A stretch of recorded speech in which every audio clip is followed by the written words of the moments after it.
Hollywood once celebrated the ideal man, a deep voice, seductive eyes, and perfect appearance captivating millions of women in the 1950s. But behind that glittering halo were dark secrets that had never been revealed. Many top stars whose names were engraved on the Walk of Fame had to pay a high price for fame with their bodies and freedom. Humiliating exchanges, invisible pressures, and forced silences created a Hollywood world that few dared to talk about tonight. Join us to explore shocking stories, hidden secrets behind the spotlight, where glamour is only part of the real picture. Don't miss out. Register now to enter the unknown world of Hollywood.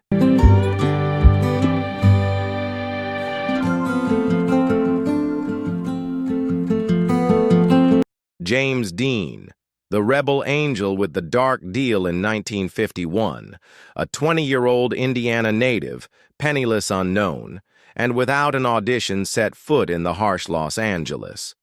But fate led him to the Chateau Marmont Hotel, which was known as the after-hours casting office for Hollywood's elite at private parties. There young men were called by number, and Dean was number 6. His sad eyes and calm demeanor quickly won over customers, making him a sought-after name. Rogers Brackett, a veteran stage director, was not only Dean's patron, but also his secret lover, actress Christine White. Once heard Dean sobbing in the bathroom at 3 a.m., but he showed up on set the next morning looking as calm as if nothing had happened. Even more secretive, Dean was secretly filmed in a penthouse on Wilshire Boulevard while entertaining a studio executive. The tapes became a tool of intimidation, forcing him to obey every command from his managers, who held the power to control his entire life. After just 3 breakout roles, James Dean's promising career ended in a mysterious car accident in 1955, leaving behind an indelible legend in the hearts of world cinema.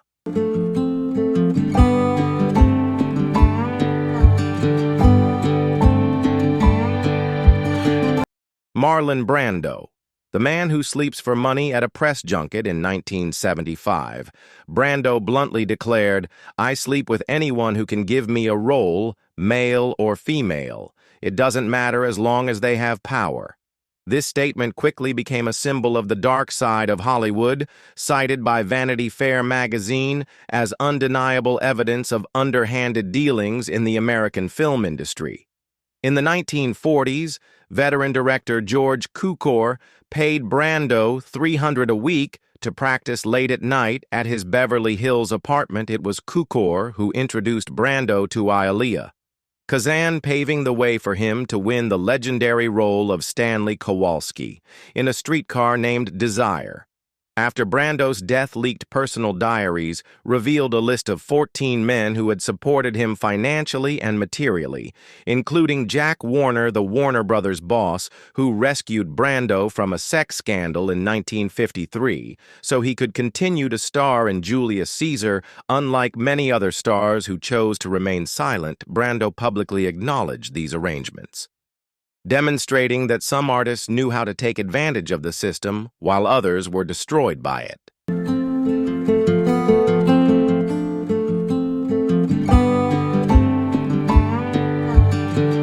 Salmano, the star whose past devastated and killed him in the dark. Salman Moe, who played James Dean's best friend in Rebel Without a Cause, had a meteoric rise in his career. But it also quickly fell apart because of a painful past he was never allowed to reveal. In 1955, when he was just 16, Moe was invited to a film producer's house for a private interview. They said I could get the part if I could prove I was soft enough. He told a friend he stayed that night, and the next morning his name appeared on the official audition list for Rebel Without a Cause after James Dean's death. Moe's career declined, and he was exploited and quickly discarded by the entertainment industry. According to The Advocate, Moe had exclusive deals with 2 directors in Palm Springs, trading his body for small roles in B-themed films. By the late 1960s, he was trying to re-establish his career and began speaking out about the dark horrors of Hollywood. A week before his murder, Moe told a CBS reporter, "I have names, pictures, and tapes But on February 12, 1976, he was stabbed to death outside his West Hollywood apartment, and his briefcase containing vital evidence had disappeared without a trace.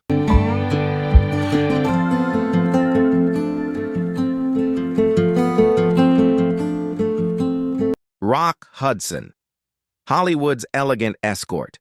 Not only a silver screen icon, Hudson was also a valuable gift appearing at secret parties that fans did not know about Henry Wilson. Hollywood's most powerful manager put Hudson on the list of potential handsome men, training him right from the bedroom in a leaked memo in 1989. Wilson's former assistant wrote, "He is obedient, discreet, and always ready to accompany a client if I say yes." Hudson was called the perfect companion, never asking or refusing. From the Beverly Hills Hotel to Palm Springs Estates. He always appeared with a polite smile, poured drinks, chatted friendly, and when needed, walked into the bedroom without saying another word. A recorded phone call between Wilson and producer Ross Hunter revealed he can handle 2 people a night as long as no one takes pictures. When Rock Hudson became a sensation, he was not only a media sensation but also a valuable asset at secret fundraisers. After his death, a crumpled note was found with a haunting scrawled, "Note, I was never allowed to say no."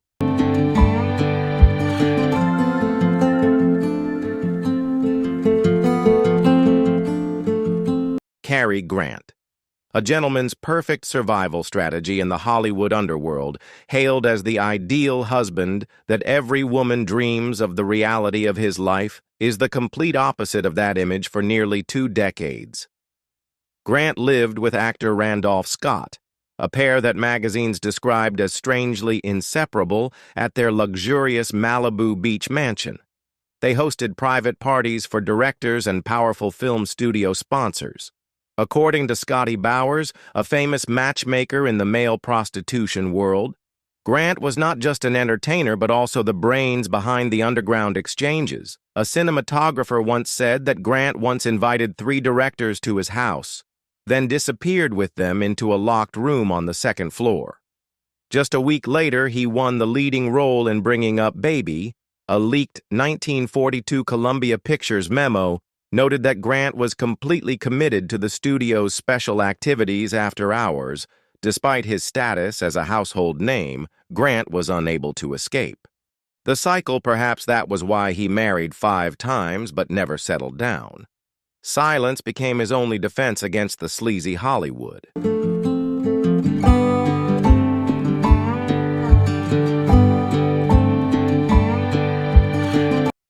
Clark Gable, the humble beginnings of the king of the silver screen before becoming the legendary Rhett Butler in Gone with the Wind.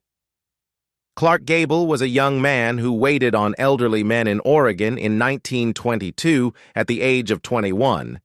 He was evicted from his home for unemployment and was taken in as a stage apprentice by William H. Wright, a famous gay playwright. Wright took care of Gable's every need from clothes, food, lodging to pocket money. But in return, he was absolutely obedient. A former neighbor recalled every Friday night, Mr. Wright would have guests. Clark would serve drinks with a smile on his face and know exactly when to quietly enter a private room after Wright's sudden death. Gable moved to Los Angeles with his former benefactors, according to internal MGM records. Gable was once saved from a homosexual scandal by a powerful director so he could audition for a role in the film The Painted Desert. Louis B. Mayer once quipped, "Gable knew the value of a tuxedo and the price it took to wear it on the red carpet."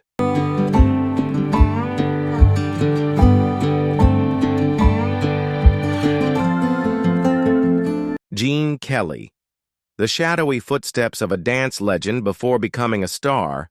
Gene Kelly was a Pittsburgh dance teacher who moved to New York in 1937 with a notebook full of producers' names from former students there. He met choreographer Charles Weidman, who put him in a special training group, a secret sex audition line for Broadway producers. "We didn't practice," one trainee revealed. "We were judged on our bodies, our obedience, our stamina." Both on stage and off Kelly passed the test, and was introduced to director Stanley Donen, who became his longtime collaborator and secret lover for nearly a decade. Despite his fame, Kelly was still forced by studios to participate in exclusive social activities with powerful investors. A former reporter once witnessed Kelly dancing all night at the Bear Mansion with no cameras or stage, just 3 powerful men and a contract waiting. They wanted me to dance for them. Kelly wrote in a 1959 letter to a friend, but no one ever asked me if I was tired, sad, or hated myself.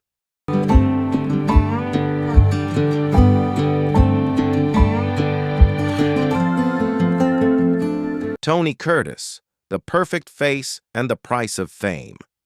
Tony Curtis embodied the Hollywood dream with his impressive appearance and bright smile. But few people know that he once whispered to his co-stars to get the role. "I did things that were not in the script" in 1948. When he entered the Universal audition room, a producer looked him up and down and asked, "Are you a good boy?" According to journalist Robert Hoffler, Curtis spent a whole week living in a casting director's private apartment in exchange for a role in the 1949 film Criss Cross. He never denied those nights in a 1990 interview. Curtis admitted, "I knew exactly how to use my face. It was the most valuable thing I had when I was young, when he became the male lead of the movie, some like it hot-hailed by the press as the male god of the century." Curtis wrote in his personal diary, "If people knew what I did to get this role, they would never think I was cute again." His story is a clear proof that even the most successful stars have to pay a high price for the spotlight.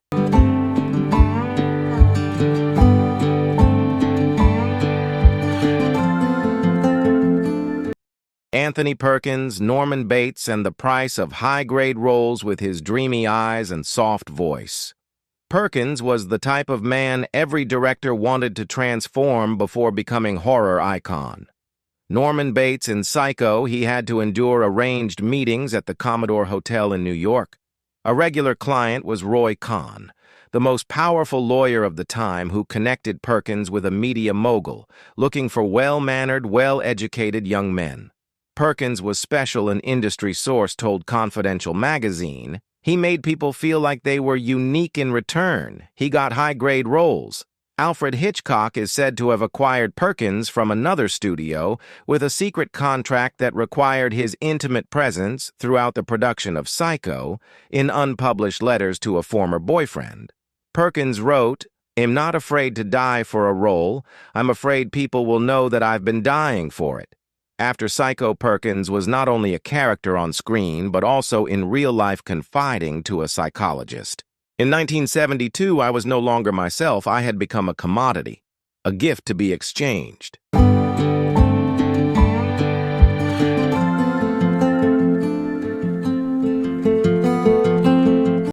Tab Hunter.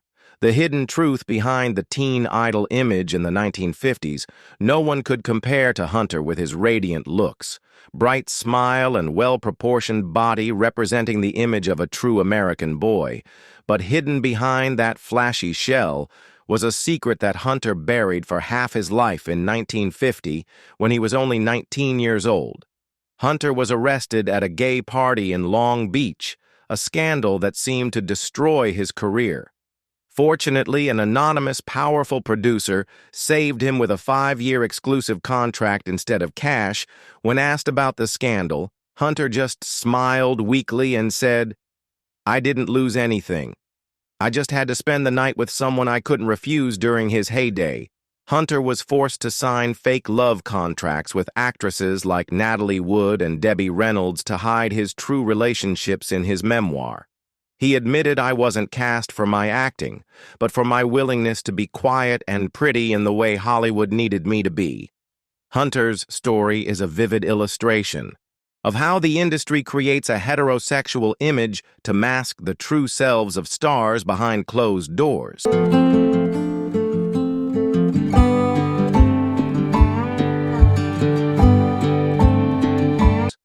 Montgomery Clift. The sad eyes of silent sacrifice. Cliff rarely smiled in front of the camera because his eyes always carried a deep sadness that seemed not to belong to this world, according to Elizabeth Taylor's diary. Cliff once confided that a friend introduced him to a theater director in exchange for intimacy for a role. When Taylor asked him if he regretted it, Cliff calmly replied, "No, but every time I think about it, I feel like a part of me has died." In 1945, before his name was widely known, Cliff agreed to attend a private audition at the Bear Mansion, where the famous director Joshua Logan was looking for a new face after the audition. Cliff stayed for 3 days, an elderly maid recalled. He cried a lot. But when he left, he had a contract in his hand. Even as he rose to fame, Cliff avoided questions about his past.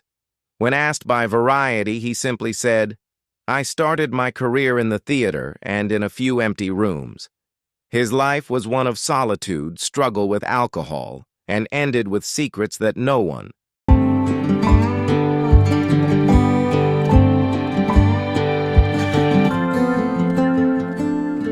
knew. 12 stories that have come to light expose the brutal exploitation system that built Hollywood's golden age, where young men sacrificed their bodies and souls for fleeting fame, from James Dean's secret parties to Rock Hudson's role as the perfect sidekick. The truth shatters the myth of stardom. The industry created a network of sexual favors to get ahead, and while some like Marlon Brando admitted it, others like Salmano paid with their lives.